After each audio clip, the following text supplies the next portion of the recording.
ആരോഗ്യമന്ത്രിയുടെ കഴുത്ത് ഉളുക്കി. വിദഗ്ധ ചികിത്സയ്ക്ക് ശേഷം മന്ത്രി ഉഷാറായി രംഗത്തുണ്ട്.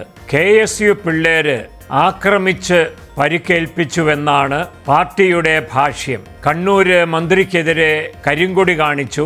കൊല്ലട എന്നുള്ള ആർപ്പുവിളിയോടെ കുട്ടികള് പാഞ്ഞെടുത്തു.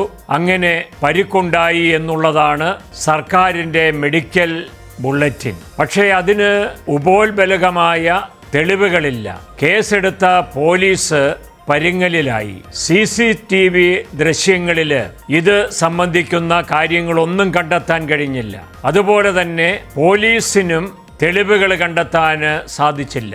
ആരോഗ്യമേഖലയിലെ പ്രശ്നങ്ങൾ ആരോഗ്യമന്ത്രിയെ രക്തസാക്ഷിയാക്കി പരിഹരിക്കുവാൻ സർക്കാർ നടത്തിയ നാടകമാണിത് എന്ന് പ്രതിപക്ഷം പരിഹാസത്തോടെ പറഞ്ഞത് കുറെ പേരെങ്കിലും സ്വീകരിച്ചിട്ടുണ്ടാകണം.